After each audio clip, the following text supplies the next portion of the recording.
एक घने जंगल में एक शेर रहता था। अब वह धीरे धीरे बूढ़ा हो रहा था। उसकी गुफा में एक सियार मंत्री के पद पर कार्यरत था।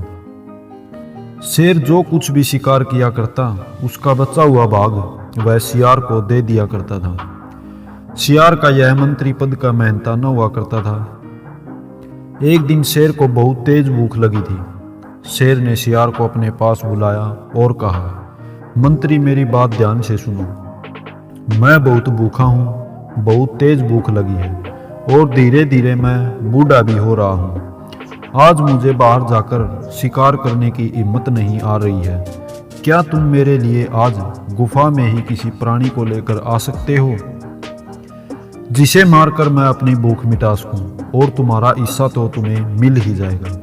जाओ तुम एक शिकार मेरे लिए ढूंढ कर ले आओ। मंत्री को अब अपने महाराज की आज्ञा तो माननी ही थी। सियार ने हाँ कर दी।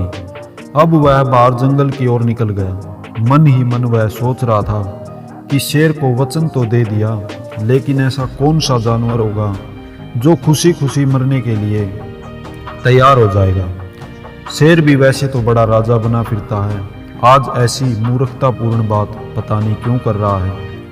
अब सियार सोचने लगा। कुछ देर सोचने के बाद उसे एक युक्ति सूझी और जल्द ही उसकी तलाश भी खत्म हो गई। उसे पास में ही एक गधा दिखा तो युक्ति के अनुसार वह पहले गधे से मिला और फिर उससे बोला, अरे गधे मित्र, तुम यहाँ क्या कर रहे हो? तुम्हें पता नहीं है क्या शेर ने तो तुम्हें अपना मंत्री घोषित कर दिया है। तुम्हें तो अभी शेर के पास होना चाहिए। शेर तो ऐसे नाराज हो जाएगा। मैंने शेर की गुफा देखी है, चलो मैं तुम्हें वहां छोड़कर आता हूँ। गधा तो मंत्री वाली बात सुनकर खुशी से फूला नहीं समा रहा था। उसे लग रहा था कि अब उसका जीवन सफल हो गया है, एक अच्छा कार्य उसे मिल गया है। सियार बात करते करते उसे शेर की गुफा के अंदर ले गया। जैसे ही शेर ने गधे को देखा, वह उस पर टूट पड़ा और उसको मार डाला। शेर भोजन करने से पहले स्नान करना चाहता था, अतः उसने सियार से कहा, तुम भोजन का ध्यान रखना, मैं अभी आता हूँ स्नान करके। सियार तो स्वामी भगत था, वह मान गया, लेकिन सामने स्वादिष्ट भोजन देखकर उससे रहा नहीं गया। उसने कुछ सोचा, फिर झट उसका दिमाग खा गया। इतने में शेर भी वापिस आ गया।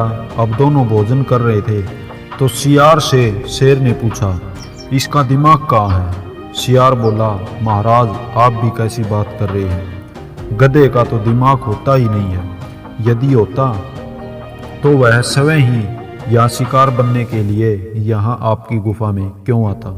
शेर उसकी बात मान गया। अब दोनों फिर से शिकार का आनंद ले रहे थे। दोस्तों, हमें इससे यह शिक्षा मिलती है कि धूर्त मतलब चालाकी, छल, कपट अपनी चालाकी से कभी नहीं चूकता। सियार बहुत चालाक था, इसलिए वह आगे निकल गया।